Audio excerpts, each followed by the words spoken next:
على سيد المرسلين نبينا وحبيبنا وشفيعنا محمد بن عبد الله وعلى آله وأصحابه ومن اهتدى بهديه واستنى بسنته إلى يوم الدين. Amma ba'd. Tuan-tuan, puan-puan yang rahmatullahi Allah Ta'ala sekalian, pada hari ini kita sambung pembacaan kita daripada kitab Terjemahan Ihya Ulumuddin, karya asalnya Imam Abu Hamid Al-Ghazali rahimahullah, yang lahir pada tahun 450 Hijrah, meninggal ataupun wafat pada tahun 504 ataupun 505 Hijrah. Terjemahannya dihasilkan ataupun diusahakan oleh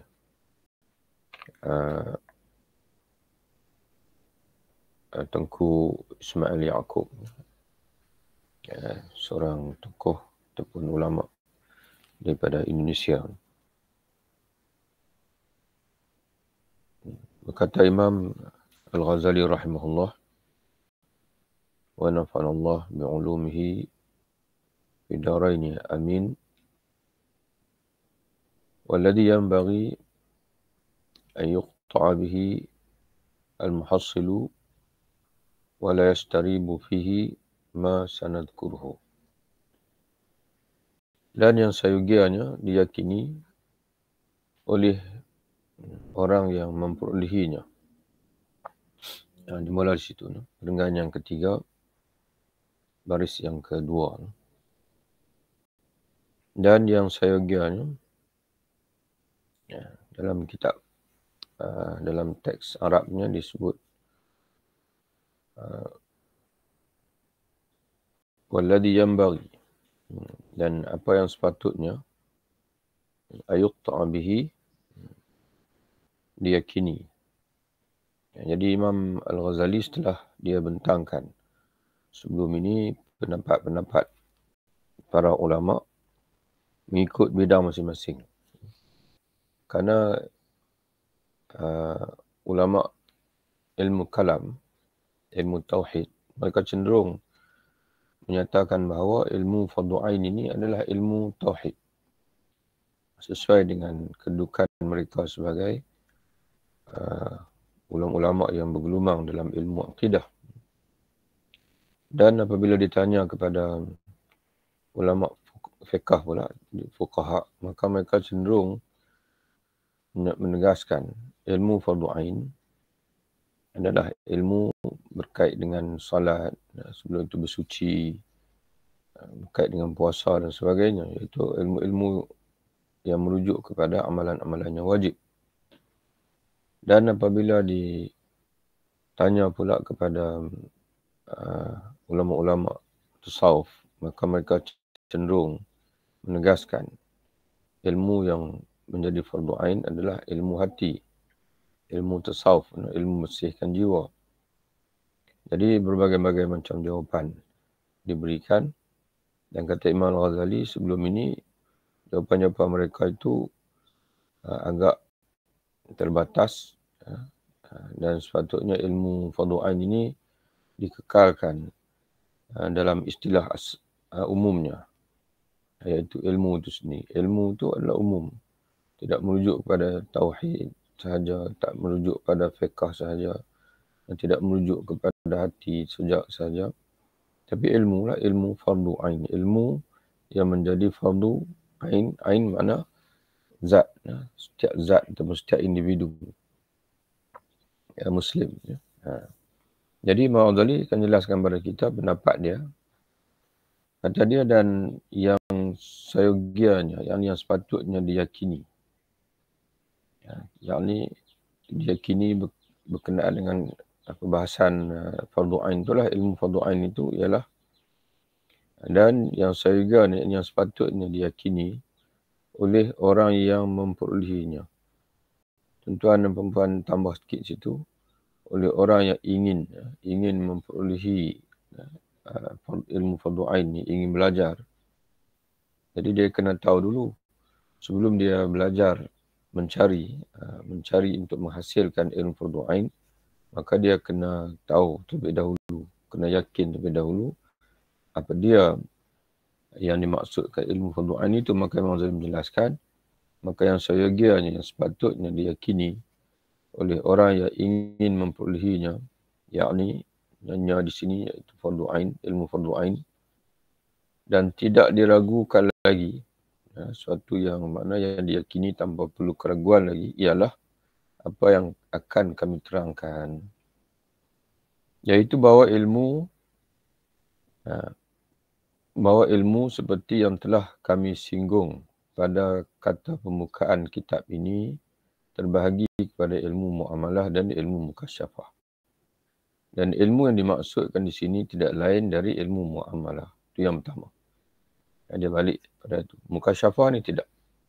Yang ilmu mukasyafah, itu ilmu yang tidak boleh diceritakan. Dia menjadi rahsia. Rahsia Allah Subhanahu Wa Taala yang hanya Allah Taala sendiri yang berikan. Jadi sebab itu ilmu fardu ain ini dia tidak berkait dengan ilmu mukasyafah. Akan tetapi dia hanya berkait dengan ilmu muamalah. Ilmu muamalah yang ditugaskan kepada hamba Allah yang berakal. Dan muamalah di sini tuan-tuan kena ingat balik, kita dah jelas dah sebelum ini, bukan bermaksud muamalah dalam bahasa moden hari ini, iaitu ilmu muamalat, ilmu transaksi harta, yang jual beli, ilmu upah mengupah, ilmu tentang rahnu, gadaian dan sebagainya. Itu muamalah dan istilah hari ini. Tapi muamalah yang dimaksudkan oleh Imam Ghazali ini ialah ilmu bagaimana manusia hendak berinteraksi dengan Allah, dan hendak beramal, hendak menjalani kehidupan di atas muka dunia ini selari dengan syariat Allah Subhanahu Wa Taala. Jadi ilmu muamalah ni, kata Imam Ghazali, ilmu muamalah yang ditugaskan kepada hamba Allah yang berakal dan dewasa untuk mengamalkannya ialah 3. Akidah dan berbuat. Tuan-tuan tulis itu amalan lah. Terjemahan kepada dalam bahasa Arabnya, Imam Ghazali sebut i'tiqad, amalun, i'tiqadun wa amalun wa tarkun. Ada tiga cabang. Akidah, amal. Amal maknanya yang wajib dilakukan, yang mesti diamalkan. Dan tidak berbuat.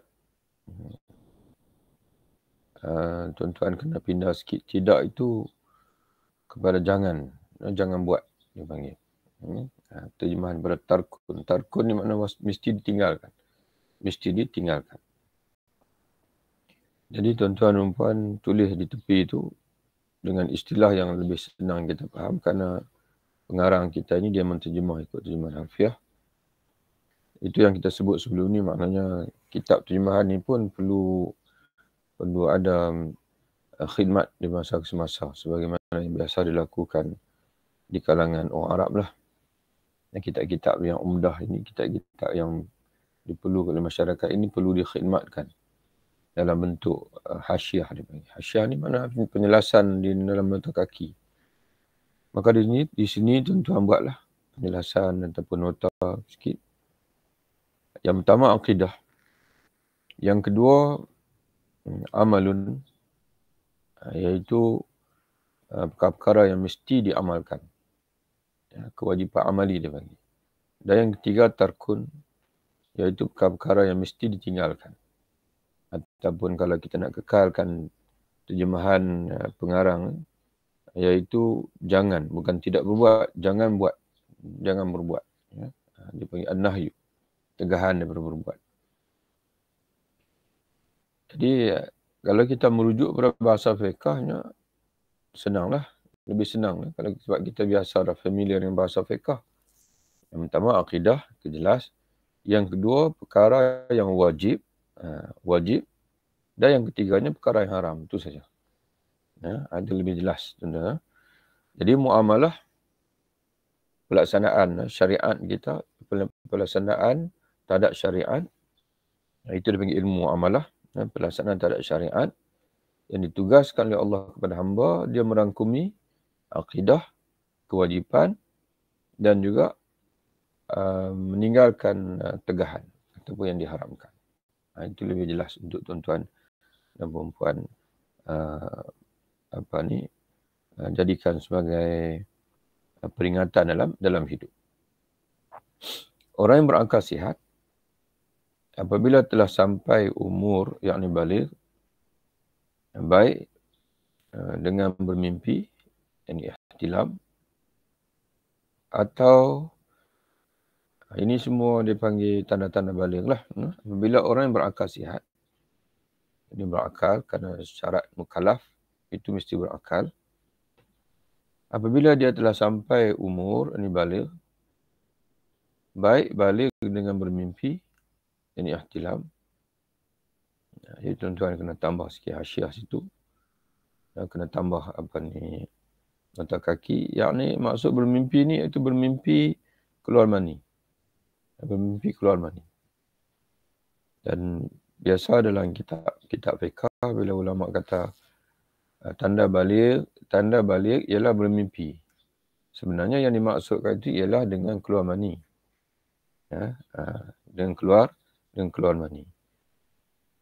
Oleh kerana biasa kanak-kanak dia belum berkahwin. Jadi keluar mani itu yang ghalib berlaku tu ialah dengan mimpi lah. Yang ghalib berlaku. Biasa macam mana keluar mani iaitu dengan mimpi. Atau dengan kiraan tahun. Iaitu bila seseorang itu umurnya genap 15 tahun, automatik dia dikira baligh. Dia panggil baligh dengan genap tahun dia panggil. Dengan kiraan tahun. Jadi seorang yang dia berumur 15 tahun genap atau 16, 17, dia tak boleh kata saya tak boleh lagi. Kita tanya sebab apa kamu kata tak boleh lagi? Saya belum pernah bermimpi keluar mani, dia kata. Ialah kamu tak mimpi keluar mani tapi kamu dah 15 tahun. Jadi bila seseorang itu dia genap 15 tahun, maka dia automatik baligh. Jadi bila automatik baligh dia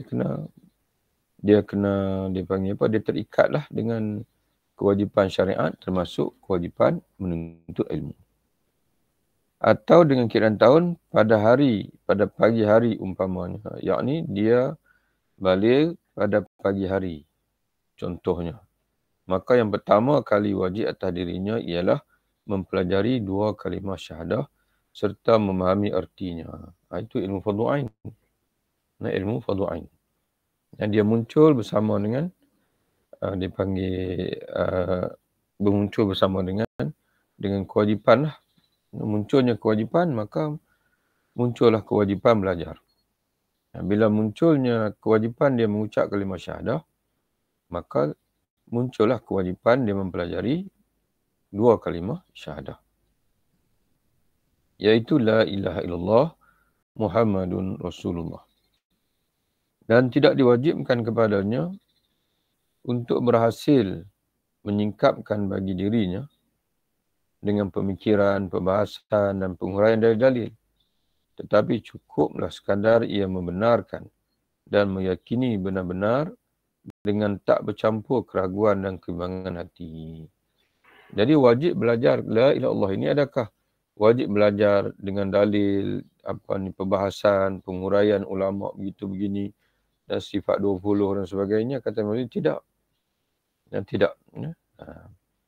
Tapi cukup dengan dia belajar itu sehingga dia dapat membenarkan. Dia panggil tasdiq, dia panggil. Mana hati dia percaya, dia panggil. Dan meyakini benar-benar. Tuan-tuan tulis sikit tu. Hasyiah situ. Tapi cukuplah sekadar ia mentasdikkan. Dan mentasdikkan. Apa makna tasdiq? Iaitu suara hati berkata Allah benar, Rasul benar. Itu mentasdiq. Itu makna tasdik. Bila kita baca dalam kitab-kitab tauhid, dia menjelaskan kepada kita makna iman. Al-iman tasdiqun bil qalbi, tasdiqun jazim lima jaa bihi Nabiyuna Muhammadun sallallahu alaihi wasallam. Tasdik yang jazam. Tasdik yang jazam ni makna penuh. Bulat tanpa ada keraguan. Bagi apa yang dibawa datang oleh Nabi Muhammad sallallahu alaihi wasallam. Itu makna tasdik. Tasdik yang jazam. Jazam makna penuh. Bulat tanpa kesangsian. Tasdik itu apa pula? Membenarkan. Membenarkan dengan jazam. Membenarkan dengan penuh. Tanpa ada kesangsian terhadap apa yang didatangkan oleh Nabi SAW. Jadi membenar itu apa makna membenarkan itu? Itu disebut tasdiqun bil qalbi. Tasdiq bil qalbi. Kita ulang balik. Tak sempurna, tak sebut hati tadi. Iman itu ialah at-tasdiq bil qalbi. Membenarkan dengan hati. Tasdiqan jaziman. Membenar dengan membenar yang jazam. Jadi membenarkan dengan hati itu apa maknanya? Iaitu hati bersuara. Hati bersuara bahawasanya Nabi Muhammad itu adalah benar. Bagi segala yang dia sampaikan. Jadi sekadar itulah kata Imam Ghazali. Yang wajib tu bukanlah wajib tu maknanya kita wajib untuk belajar berbahas sebagaimana ataupun dibentangkan dalil-dalil dan sebagainya. Tidak kata Imam Ghazali. Cukup sekadar itu. Hal ini mungkin berhasil dengan semata-mata bertaklid dan mendengar tanpa perbahasan dan dalil. Kerana ini hujah Imam Ghazali. Kerana Rasulullah sallallahu alaihi wasallam sendiri mencukupkan dari orang-orang Arab itu dengan membenarkan dan mengakui tanpa mempelajari dalil. Kerana Rasulullah SAW sendiri berpada yang mencukup, dia berpada dari orang Arab itu. Makna Nabi sendiri pun bila orang Arabi, tuan-tuan tulis itu. Orang Arab di sini bukan Arab, sepatutnya dia terjemahkan Arabi, pedalaman. Kerana dalam bahasa Arab ni ada dua istilah. Satu Al-Arabiyun, itu merujuk kepada orang Arab. Dan satu lagi istilah Arabi. Arabi ni bukan orang Arab. Arabi ni orang Badui. Orang pedalaman dia panggil. Jadi Nabi SAW sendiri, bila ada orang pedalaman, orang Arabi, orang Badui datang jumpa Nabi, maka Nabi akan berpada dengan meminta dia untuk membenarkan saya. Membenarkan, yakni mengucaplah kalimah syahadah lah. Asyhadu an la ilaha illallah wa asyhadu anna Muhammadar Rasulullah. Nabi tak pernah tanya dia, kamu cuba nyatakan apa dalil Tuhan yang ada. Dan Nabi tak pernah sebut, okey, kamu nak masuk Islam ni, apa sifat-sifat Tuhan. Baca sifat 20 contohlah. Dia tidak pernah berlaku, tidak ada dalam hadis begitu. Jadi Nabi sini berpada dengan dipanggil dengan fitrah yang ada dalam diri manusia itu. Jadi kewajipan mempelajari sifat 20 ini ataupun akidah tauhid sebagaimana kita pelajari ini, dia datang kerana cabaran zaman dipanggil. Bila munculnya Mu'tazilah, munculnya Syiah, munculnya Jabariyah dan sebagainya, maka ulama terpaksa menyusun pengajian tauhid bukan saja bagi memenuhi kewajipan tasdik sebagaimana yang ada dalam yang disebut oleh Imam Ghazali ini, tapi juga bagi memenuhi keperluan untuk umat Islam menangkis fahaman-fahaman yang sesat, fahaman-fahaman akidah yang sesat yang timbul sezaman. Sebab itu timbulnya pengajian akidah sebagaimana tarik hari ini tu. Tapi dari segi yang fardu ain itu sebenarnya ialah cukup dengan sekadar dia belajar untuk memahami apa maksud dia bersaksi asyhadu an la ilaha illallah wa asyhadu anna Muhammad Rasulullah, dan juga sekadar untuk menimbulkan keyakinan dalam hati dia tanpa sebarang kesangsian terhadap Allah dan juga Rasul. Itu saja. Apabila telah terlaksana demikian, baca nota kaki di bawah. Okey. Nombor 2, dirawikan Muslim dari kisah Dhammam bin Sa'labah. Ini di antaranya kisah Dhammam bin Sa'labah, seorang badui yang datang jumpa Nabi SAW. Dia tanya, "Ya Rasulullah, apa yang saya kena buat bila saya hidup dalam Islam? Kamu mendakwa kamu ni Rasulullah, utusan daripada Tuhan. Jadi apabila apa yang sepatutnya saya buat?" Dia panggil. Dalam maknanya kalau saya ni sebagai hamba Allah, saya nak kena buat apa? Nabi kata, kamu kena semayang. Kamu kena kewajipan amalilah selain daripada mengucap kalimah syahadah. Setelah kamu mengucap kalimah syahadah, yang wajib atas kamu adalah salat. Kemudian dia tanya lagi, lain daripada salat? Salat pula berapa? Nabi kata, 5 waktu saja saya semalam. Yang lain-lain tidak wajib, yang lain sunat saja. Selain bersalat, iaitu kamu mengeluarkan zakat, bersedekah, mengeluarkan zakat, puasa, dan kalau kamu mampu mengerjakan haji, itu sajalah Nabi sebut pada dia. Dan di sana ada perkara yang Allah Ta'ala haramkan, arak, judi dan sebagainya. Maka dia pun kata, kalau begitu ya Rasulullah, wahai Muhammad, asyhadu an la ilaha illallah wa asyhadu annaka Rasulullah. Kalau begitu saja, kalau itu saja kewajipannya, maka aku bersaksi bahwasanya tidak ada Tuhan melainkan Allah dan juga engkau Rasulullah sallallahu alaihi wasallam. Wa sa'afalu ma amartani bihi wala azid wala anqus. Dan aku akan laksanakan sekadar apa yang engkau perintahkan tadi, dan aku tanpa kurang dan juga tanpa lebih. Sekadar itu saja.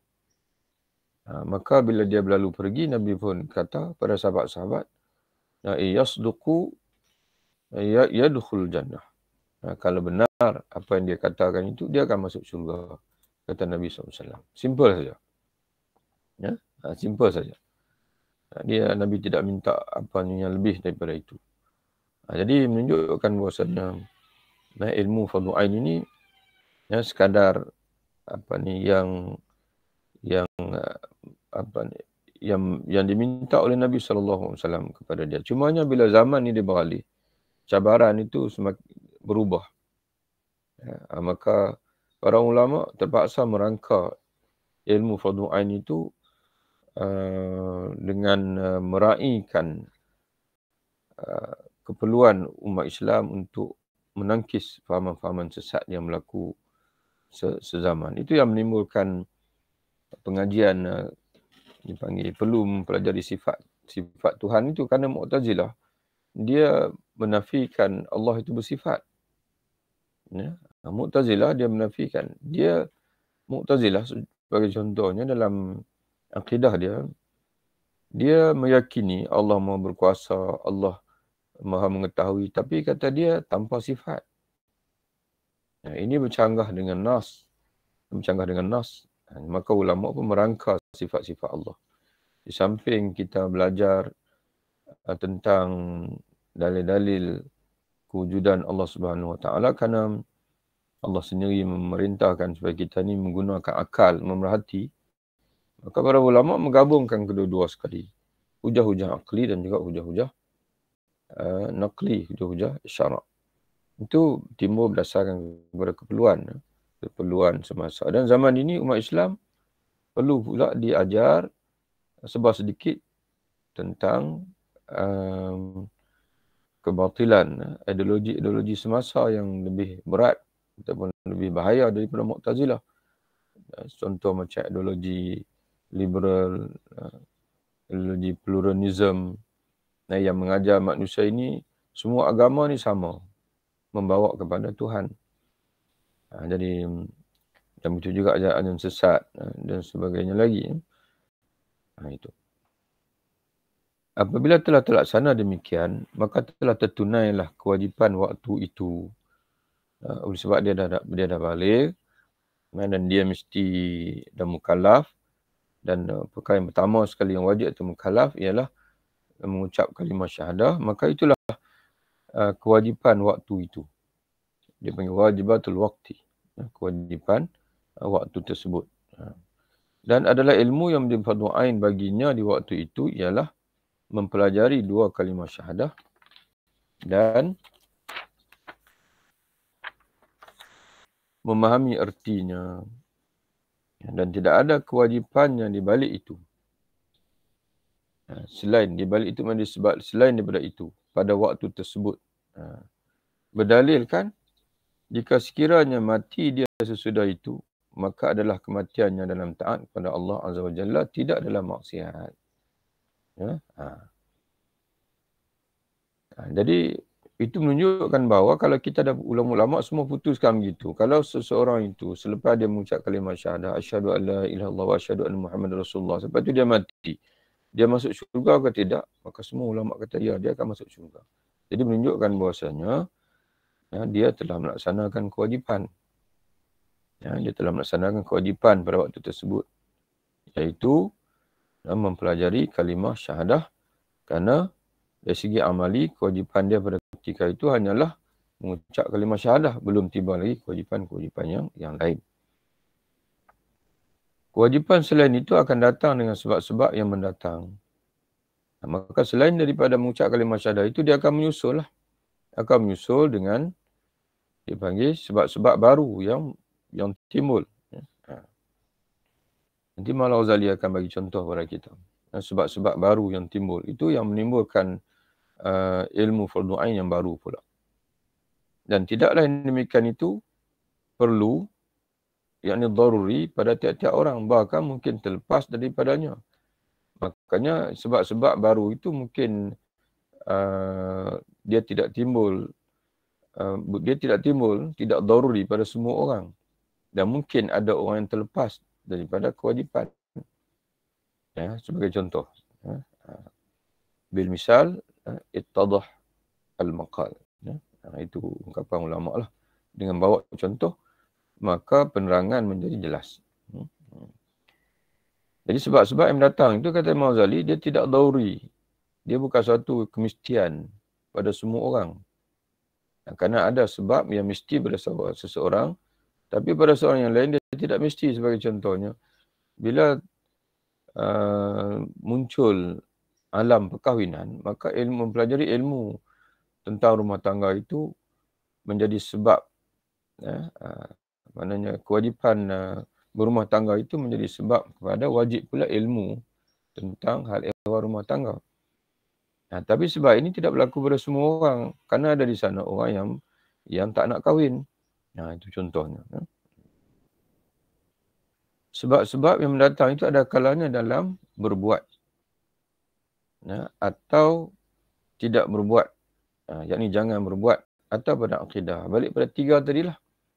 Kerana cabang ilmu amalan ni ada 3. Okay. Benda yang berbuat, mesti buat, itu kewajipan. Atau tidak berbuat, kita dah pindah tadi. Jangan berbuat, itu benda yang haram. Okay. Jangan berbuat, jangan buat, yakni benda yang dilarang. Atau pada akidah. Dalam berbuat, umpamanya, ini Nabi Imam Al-Ghazali rahimahullah, dia nak cerita, nak bagi contoh pada kita ilmu fardu ain yang berkait dengan berbuat, dia panggil perkara mesti buat, ataupun dalam bahasa lain kewajipan. Umpamanya kata dia, jika dia hidup terus, ini dia itu merujuk pada mana? Dia yang mengucap kalimah syahadah tadilah. Jika dia hidup terus, makna kekal hidup dari pagi hari itu, makna ketika dia mengucap kalimah syahadah tadi, sampai waktu zuhur, Maka dengan masuknya waktu zuhur, datanglah kewajipan baru baginya, iaitu zuhur, maka sekaligus wajib dia mempelajari cara bersuci dan bersolat bagi membolehkan dia mengerjakan zuhur. Itu dia panggil, timbul pula, dia panggil kewajipan belajar ilmu solat. Dan salah satu daripada syarat sah salat ialah bersuci. Maka timbul pula kewajipan belajar ilmu tentang bersuci.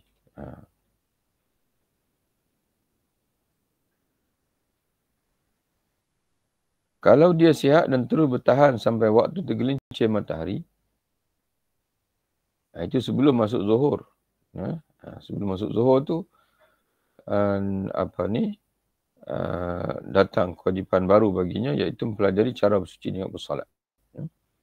Kalau dia sihat dan terus bertahan sampai waktu tergelincir matahari, yang tidak mungkin, tuan-tuan kena pindah sikit yang tu. Yang tu pada namun. Namun tidak mungkin ia menyempurnakan pelajaran dan mengerjakan zuhur dalam waktunya. Tetapi waktu akan habis jika dia terus belajar. Maka tepatlah kalau dikatakan bahawa pada zahirnya ia terus hidup. Dari itu, wajiblah ia mendahulukan belajar atas waktu, atas masuknya waktu. Yang ni memang tuan-tuan dan puan kena pindahlah struktur bahasa, kerana pengarang penterjemah kita ni dia susun mengikut harfiah. Yang kan di sana ada jumlah mu'taridah di situ. Jadi kena susun semula bahasa itu supaya tuan-tuan boleh faham dengan baik. Mungkin kita susun semula bahasa tu supaya ataupun beginilah tuan-tuan sekalian, anda terang dulu secara umum, nanti tuan-tuan baca, tuan-tuan faham nanti. Jadi Imam Al-Ghazali nak jelaskan kepada kita bahawa kalaulah seseorang itu yang mengucap kalimah syahadah tadi, dia kekal hidup sampai waktu zuhur. Sampai waktu zuhur, maknanya akan timbul kewajipan baru, iaitu kewajipan yang berkait dengan kewajipan berbuat, dipanggil kewajipan dalam bentuk amali, iaitu dia panggil yang kita sebut sebagai al-wujub ataupun al-wajibat, iaitulah kewajipan sembahyang zuhur, kewajipan salat. Maka timbullah keperluan untuk belajar tentang ilmu salat dan juga ilmu perkara-perkara yang menjadi syarat sah salat, di antaranya bersuci. Tapi kata Imam Ghazali, kalaulah kita tunggu masuk waktu zuhur, barulah kita nak belajar, kemungkinan masa tidak sempat. Kewajipan belajar memerlukan masa. Kewajipan nak melaksanakan sembahyang zuhur memerlukan masa. Maka dengan sebab itulah, ilmu tentang sembahyang itu perlu dipelajari sebelum masuknya waktu zuhur lagi. Sebelum masuknya waktu zuhur lagi. Kerana jika dikhawatiri, kalau dikhawatiri tidak cukup waktu untuk melaksanakan kewajipan ilmu ataupun kewajipan belajar tersebut. Jika kita menunggu tibanya waktu, barulah kita nak belajar. Jadi sebab itu kewajipan solat itu perlu dipelajari siap-siap sebelum tibanya waktu beramal. Okey. Balik pada kita susun tengok bahasa macam mana yang dapat kita faham. Dan kalau dia sihat dan terus bertahan sampai waktu tergelincir matahari, yakni masuknya waktu zuhur, namun tidak mungkin ia dapat menyempurnakan pelajaran dan menyempurnakan mengerjakan zuhur itu sembilan waktunya, tanpa waktu akan habis jika dia hanya belajar sebaik masuk zuhur. Itu maksud dia. Maka pada zahirnya, diandaikan bahawa, pada zahirnya jika diandaikan dia akan kekal hidup, okey, apabila masuk waktu zuhur nanti, wajiblah ia mendahulukan belajar atas waktunya. Mana sebelum tibanya zuhur. Jika diandaikan dia akan kekal. Walaupun zuhur masih belum masuk. Zuhur boleh masuk, tapi dia andaikan bahawa dia akan hidup. Nanti waktu zuhur tiba nanti pun dia akan kekal hidup. Tapi kalaulah dia menunggu masuknya zuhur barulah dia nak belajar, akan menyebabkan dia tak akan sempat solat nanti kerana tempoh belajar itu mengambil masa yang agak lama. Maka wajiblah dia belajar sebelum zuhur, waktu zuhur tiba, sudah wajib untuk dia mempelajari ilmu tentang salat dan juga ilmu syarat-syarat sah salat. Dan boleh pula dikatakan bahawa wajib atasnya ilmu itu menjadi syarat untuk amal. Sesudah wajib amal itu, maka belajar itu belum lagi wajib sebelum gelincir matahari. Ini dari segi realiti, hakikat yang asal. Hakikat yang asal. Kata Imam Ghazali, kalau teks Arabnya, Imam Ghazali sebut, wa yuhtamal ayyuqal wujubul ilmi alladhi huwa syartul amal ba'da wujubil amal. Fala yajibu qabla zawal. Jadi dari segi asal dia panggil, dari segi asalnya, kata Imam Ghazali, boleh kita katakan begini, kata dia. Bahawa pada hukum asal, wajib adanya ilmu itu hanya sebagai syarat untuk beramal. Kewajipan itu hanya muncul sesudah wajibnya amal itu. Maksudnya sesudah munculnya kewajipan beramal, barulah munculnya kewajipan mempelajari syarat untuk beramal. Maka belajar itu belum lagi wajib. Maka dari segi hakikatnya, kewajipan belajar itu, belajar ilmu tentang salat zuhur itu, dari segi hukum asalnya, belum wajib sebelum tergelincir matahari. Kerana kewajipan zuhur itu hanyalah sebab wajibnya zuhur itu ialah dengan tergelincir matahari. Itu dipanggil waktu zuhur. Itu dari segi hakikat asal.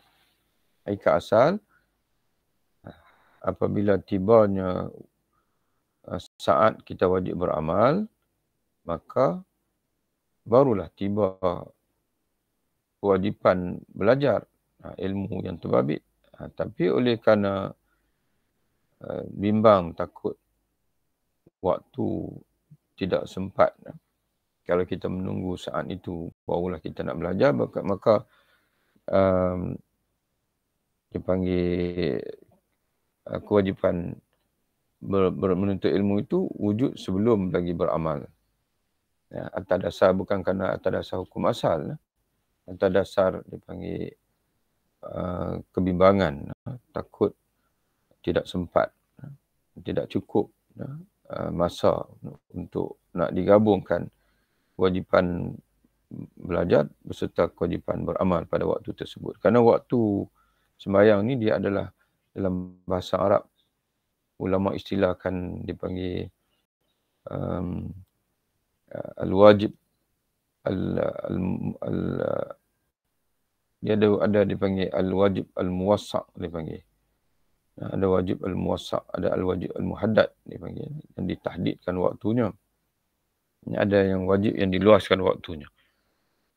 Jadi solat ini sebagaimana kita sedia maklum, zuhur daripada pukul 1.30 katakan, sehinggalah pukul 4.30 itu zuhur. Jadi mencukupi ataupun tidak dalam masa 3 jam kita nak belajar lagi, kemudian kita nak ambil wuduk lagi, nak semayang lagi, cukup ke tak cukup. Jadi mungkin bagi setengah orang cukup kerana dia memiliki kemampuan belajar yang pantas. Tapi dari segi tengah orang yang agak lembab, mungkin maka tak cukup. Jadi sebab itu, untuk mengelakkan terlepas waktu tanpa dia sempat solat, dan nak solat itu memerlukan ilmu, maka kewajipan belajar itu muncul belum lagi masuk waktu. Atas dasar kebimbangan tadi. Tapi dari segi hukum asal, tidaklah begitu. Demikian pula pada sembahyang selain dari zuhur tadi, itu selesai bab sembahyang. Bila dia terus hidup sampai bulan Ramadan, maka bertambah pula kewajipannya mempelajari puasa, iaitu mengetahui bahawasanya bahawa waktunya dari subuh, yakni waktu puasa itu dia wajib tahu, ialah dari waktu subuh, bermulanya makna dengan terbitnya fajar shadiq yang menunjuk ke waktu subuh sampai terbenam matahari. Bahawa diwajibkan pada puasa, dia juga wajib mengetahui bahawasanya ketika sedang dia berpuasa itu, dia wajib ataupun untuk berpuasa itu, dia wajib berniat menahan diri dari makan, minum dan juga bersetubuh. Keadaan demikian berjalan terus sampai tampak bulan oleh dia sendiri atau oleh dua orang saksi. Maka betul salah puasa itu wajib, dia kena tahu, sehinggalah selagi mana belum nampak anak bulan Syawal. Sehinggalah apabila berjalan terus, sehinggalah bila nampak anak bulan Syawal, sama ada dia sendiri yang nampak ataupun oleh dua orang saksi yang menyatakan mereka nampak. Kerana dalam kenampakan anak bulan Ramadan cukup dengan seorang saksi, tapi kenampakan anak bulan Syawal untuk berhentinya berpuasa, maka mesti dengan dua orang saksi. Itu maknanya bertambah pula satu lagi ilmu fardu ain, iaitu ilmu puasa Ramadan. Dah jadi 3 dah. Dengan dipanggil apa? Dengan munculnya sebab baru. Sebab yang pertama iaitu apabila dia balik. Bila dia balik, maka timbullah kewajipan dia untuk mengucap kalimah syahadah. Maka timbullah kewajipan belajar apa itu kalimah syahadah. Kemudian bila dia kekal hidup sehingga waktu zuhur, tadi dia ada waktu pagi. Dia balik pada waktu pagi. Maka kewajipan mengucap kalimah syahadah pun muncul pada waktu pagi itu. Maka untuk menyempurnakan kalimah syahadah, maka dia mesti belajar apa makna kalimah syahadah. Apa yang menjadi tuntutan kalimah syahadah itu. Kalau dia kekal hidup sampai zuhur, maka timbul pula kewajipan baru, iaitu salat zuhur. Maka wajib dia belajar pula bagaimana untuk mengerjakan salat dan juga apa syarat-syarat sah salat. Oleh kerana kalau dia menunggu sehingga tiba zuhur barulah dia nak belajar, mungkin masa tak cukup nanti, maka dia wajib belajar sebelum itu lagi, sebelum masuk zuhur lagi. Dan jika kekal hidup dia sehinggalah tiba Ramadan, maka timbul pula kewajipan sebab yang baru, iaitu puasa Ramadan, maka timbullah kewajipan ilmu, mempelajari ilmu fardu ain yang baru, iaitu ilmu tentang puasa. Kemudian kata Imam Ghazali lagi, kalau hartanya bertambah, atau memang dia orang berharta ketika dewasa, ketika mencapai usia balik itu, maka wajib pula mempelajari kewajipan zakat. Maka timbul pula sebab yang keempat. Sebab yang keempat itu zakat. Maka muncullah ilmu tentang kewajipan belajar, ilmu tentang zakat pula. Tetapi tidaklah diwajibkan itu ketika itu juga. Hanya baru wajib waktu telah sampai setahun haul dari masa Islamnya. Jadi tidaklah pada ketika dia sebaik saja dia balik itu dia wajib dah belajar tentang zakat, tidak. Apabila cukup setahun, kerana di antara syarat wajib zakat ialah dipanggil al-haul, genap setahun pemilikan. Jadi sehingganya bila harta dia tu sudah tiba masa kewajipan zakat itu genap setahun, barulah dia wajib mempelajari hukum hakam tentang zakat. Jika dia hanya mempunyai unta, maka yang harus dipelajarinya adalah zakat unta. Begitu juga dengan jenis yang lain. Jadi orang yang belau unta, orang yang tidak belau unta, maka dia tak wajib belajar tentang zakat unta. Dia wajib belajar tentang zakat pertanian kalau dia petani. Kalau tuan-tuan dan puan sekalian yang terlibat dengan perniagaan, maka yang wajib, zakat yang wajib ialah zakat yang wajib yang tuan-tuan ilmu zakat yang wajib tuan-tuan pelajari ialah ilmu tentang zakat perniagaan.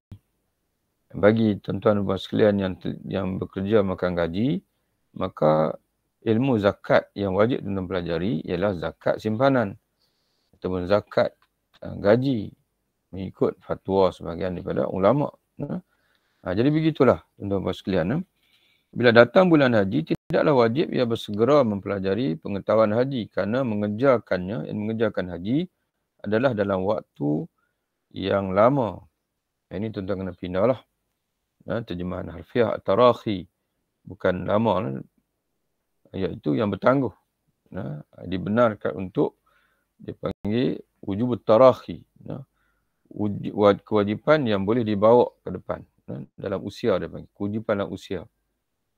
Ataupun tuan-tuan tulis senang situ adalah kewajipan dalam waktu yang waktu seusia dia panggil, waktu at-tarakhi, waktu yang dipanggil apa, wujub at-tarakhi. Di sini diterjemah waktu yang lama, waktu yang lama saya tak tepat. Waktu yang mana yang boleh dipanggil, yang boleh bertangguh dipanggilnya. Tapi janganlah tangguh sampai tak buat langsung. Dia panggil bahaya juga. Kadang-kadang kita terjemah dengan waktu wujub tarakhi dengan waktu bertangguh. Maka dia pun menangguh masa ke masa, tangguh sampai dia mati masih tak buat lagi. Maknanya waktu bertangguh dalam usia dia panggil. Dari itu tidak diwajibkan pelajarinya cepat-cepat. Ini segera, tidak diwajibkan menjadi segera. Tetapi sayogialah. Walaupun begitu, sepatutnya lah bagi ulama Islam memperingatkannya bahawa haji itu suatu kewajipan yang lama, satu kewajipan at-tarakhi. Balik pada terjemahan kita tadi, iaitu kewajipan yang harus bertangguh tapi dalam usia. Sebab itu tuan-tuan sekalian, bagi tuan-tuan yang yakin bahawasanya kesempatan untuk kita hidup tidak lama, maka pada ketika itu wajib dia mengerjakan haji segera. Kerana dia tahu bahawasanya usianya sudah tidak lama. Jadi kerana itu bila kita ni bila dah sampai umur 50, 55, maka kena orang kata kena pesah-pesah dah untuk buat haji. Kerana ghalibnya bila kita dah mencapai umur 60, tinggal lagi usia dalam 10 tahun kita akan meninggal. Jadi tak boleh tangguh-tangguh lagi dah. Kena berurusanlah dengan tabung haji, buat rayuan dan sebagainya. Kerana wajib tarakhi ni bukan wajib bertangguh kemudian full stop. Wajib bertangguh dalam usia dipanggil. Mana bila kita menyedari usia kita sudah tidak lama, maka tak boleh tangguh lagi. Atas tiap-tiap orang yang mempunyai perbekalan. Wajib atas tiap-tiap orang yang mempunyai perbekalan dan kenderaan. Jadi kalau dia belum mencukupi, kerana syarat wajib haji ialah azadu wa rahilah. Jadi bila dia telah cukup perbekalan dan juga ada kenderaan, kalau zaman ini dah dapat ada cukup belanja untuk beli tiket kapal terbang, untuk belanja haji dan sebagainya, maka wajib diperingatkan oleh ulama bahasanya dia sudah mencukupi syarat-syarat wajib haji. Apabila ia memiliki barang-barang tersebut, yakni perbekalan dan kenderaan, maka mungkin timbul hasrat dalam hatinya hendak menyegerakan menunaikan haji itu. Maka pada ketika itu, bila hasrat telah timbul, maka harus dengan makna mesti. Harus ni ada makna mubah. Ini ada dengan makna dipanggil la buddha. Maka di sini harus dengan makna la buddha. Maka haruslah, ini mestilah ia mempelajari cara mengerjakan haji. Maka timbul dipanggil ilmu fardhu ain yang baru, iaitu mempelajari tentang haji. Maka tidak harus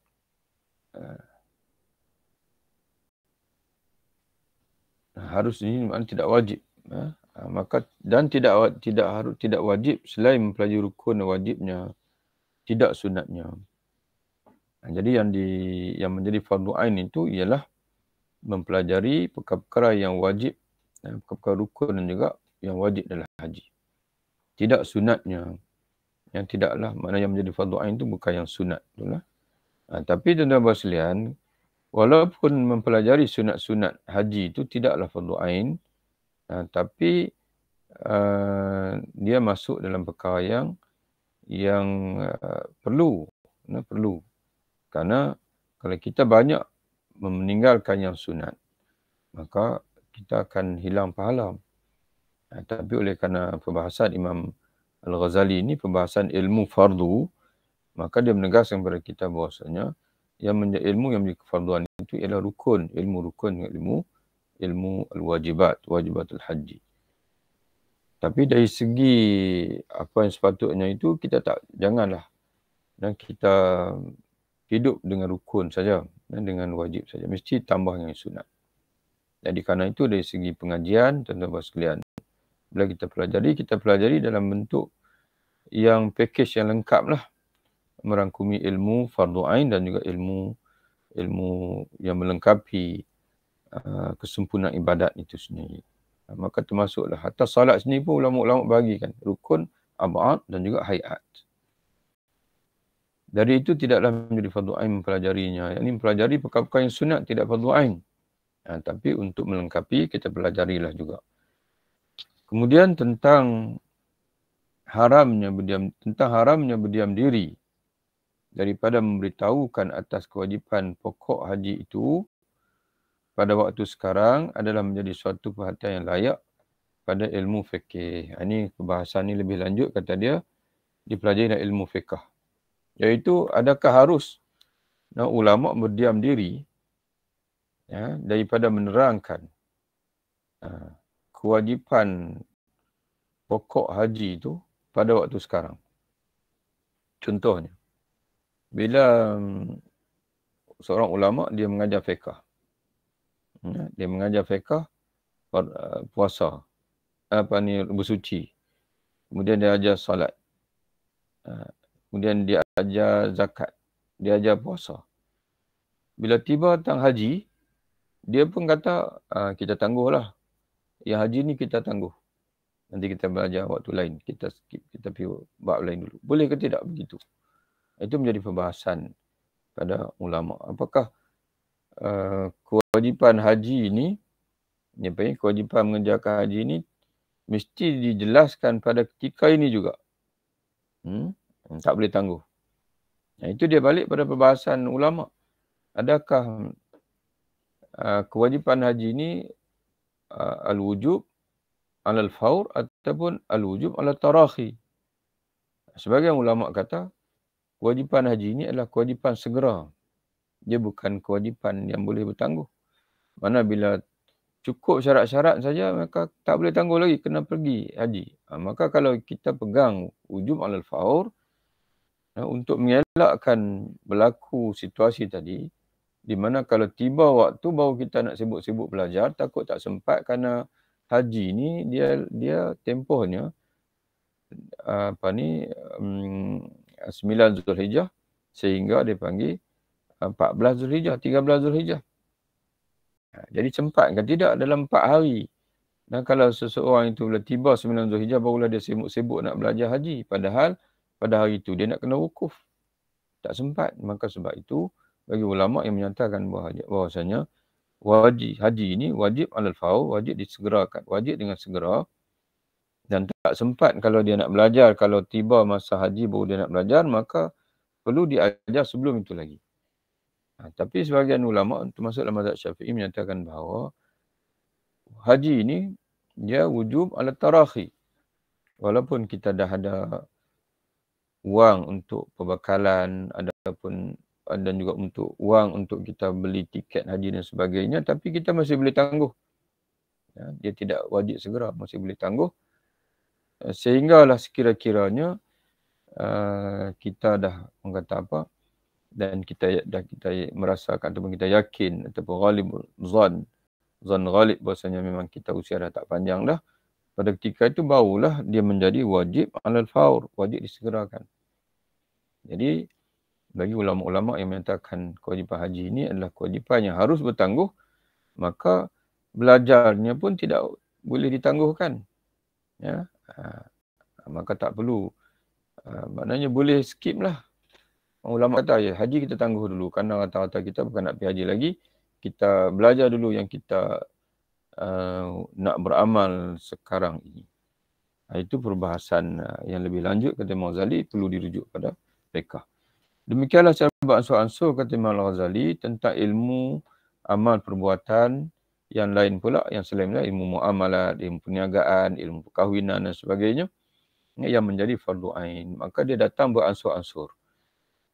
Adapun yang tidak berbuat, maka adapun aspek yang kedua iaitu ilmu yang mana jangan berbuat, jangan buat, iaitu ilmu tentang perkara yang mesti ditinggalkan. Maka Imam Ghazali akan kata wajib mempelajari ilmu itu menurut perkembangan keadaan. Ini kita akan baca nanti dalam majlis selepas ini insya-Allah.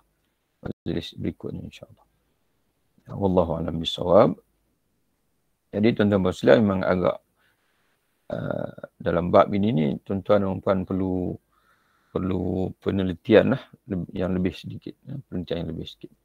Mungkin tuan-tuan sekalian merasakan agak dipanggil agak berat, tapi tak apa tuan-tuan sekalian insya-Allah tapi sebenarnya tuan-tuan dan puan sekalian cuba pelajari dalam bentuk gambaran, kerana apa yang ini disampaikan oleh Imam Al-Ghazali ini tidaklah sukar, tidak susah pun, cuma dari segi penyusunan bahasa tu.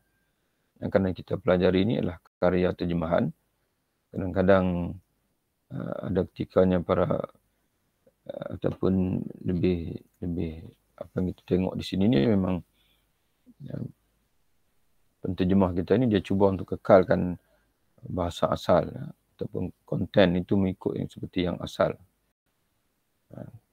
Jadi sebab itu mungkin struktur bahasa itu memerlukan kita merenung dan juga kita membuat kesimpulan.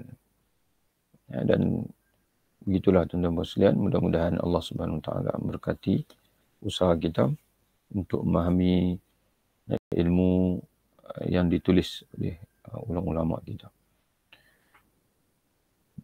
Kita jumpa lagi insya-Allah dalam lain kesempatan. Wabillahi taufiq. Assalamualaikum warahmatullahi wabarakatuh.